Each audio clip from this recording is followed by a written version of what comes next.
नमस्कार दोस्तों, स्वागत है आपका YouTube channel news information with Sandeep Chaudhary में। और आज मैं आपके लिए लेके आया हूं इंपॉर्टेंट टॉपिक। सबसे पहले हम बात करते हैं टोमान। तो देखो टोमान है क्या।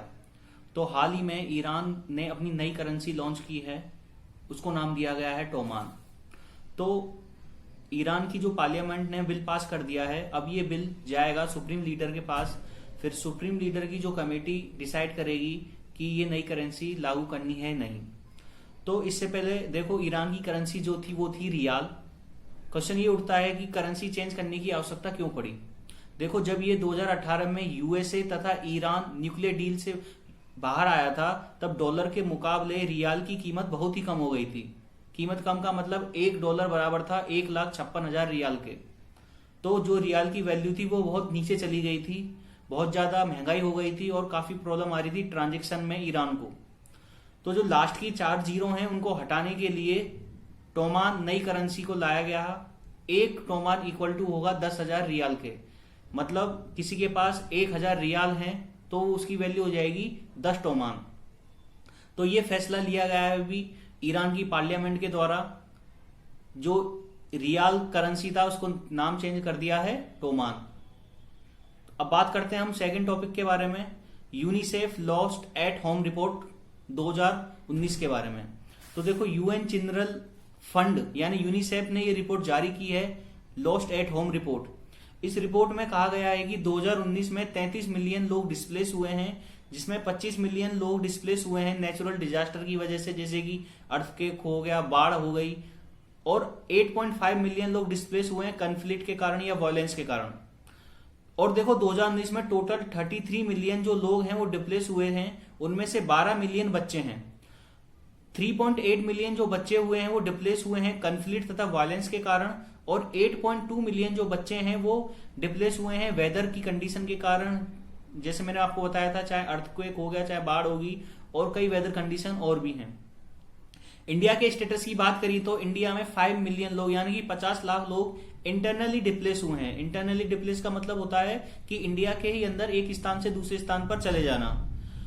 दूसरे स्थान पर जो बात आ रही है सबसे ज्यादा निकलकर नेचुरल डिजास्टर के कारण भारत के लोगों ने डिप्लेस हुए हैं एक स्थान से दूसरे स्थान पर, और दूसरा कारण कन्फ्लिक्ट और वॉर। बात करते हैं हम यूनिसेफ के बारे में, यूनाइटेड नेशन चिल्ड्रन फंड।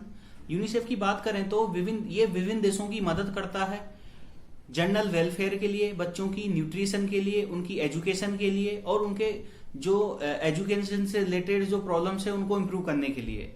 देखो यूनिसेफ को स्टेबलाइज किया गया था 1946 के अंदर। सेकेंड वर्ल्ड वॉर में बच्चों को बहुत ज्यादा नुकसान पहुंचा था, तो बच्चों को सुरक्षा प्रोवाइड करने के लिए यूनिसेफ का गठन किया गया था। यूनिसेफ का जो हेडक्वार्टर है वो न्यूयॉर्क सिटी में है। 1965 में यूनिसेफ को नोबेल पीस प्राइज मिला था शांति के लिए 1965 के अंदर। अब इसकी फंडिंग कहां से आती है, देखो गवर्नमेंट भी इनको फंडिंग प्रोवाइड करती है तथा जो प्राइवेट सेक्टर है वो भी इनको कंट्रीब्यूशन करने में काफी मदद करता है। तो ये था हमारा यूनिसेफ के बारे में। आगे हम बात करते हैं Taiwan and world health assembly के बारे में। देखो ताइवान ने कोविड-19 पर सक्सेसफुल काबू पा लिया है, तो मांग चल रही है कि ताइवान की तरफ से भी तथा अन्य एक्सपर्ट की तरफ से कि ताइवान को वर्ल्ड हेल्थ असेंबली का मेंबर बनाया जाए। लेकिन चाइना के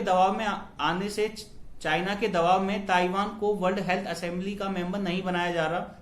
वर्ल्ड हेल्थ असेंबली की हम बात करें तो ये WHO की सबसे बड़ी डिसीजन मेकिंग बॉडी है। इसमें अभी टोटल 194 देशों के रिप्रेजेंटेटिव शामिल हैं। वर्ल्ड की हेल्थ असेंबली की जो पहली मीटिंग हुई थी वो हुई थी 24 जुलाई 1948 को। ये देखो WHO की गवर्निंग बॉडी है।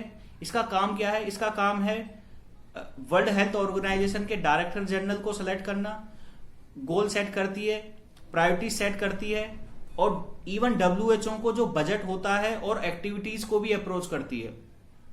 तो वर्ल्ड हेल्थ असेंबली का जो हेडक्वार्टर है वो जिनेवा में है, और हर साल मई में वर्ल्ड हेल्थ असेंबली के जो मेंबर्स हैं 194 उनकी मीटिंग होती है रिलेटेड फॉर जो भी इशू चल रहा है अन्य देशों के अंदर, चाहे वो हेल्थ से रिलेटेड हो या किसी और प्रायोरिटी से रिलेटेड हो। तो ये था हमारा आज के 3 इंपॉर्टेंट टॉपिक। आई होप आपको ये वीडियो अच्छा लगा होगा।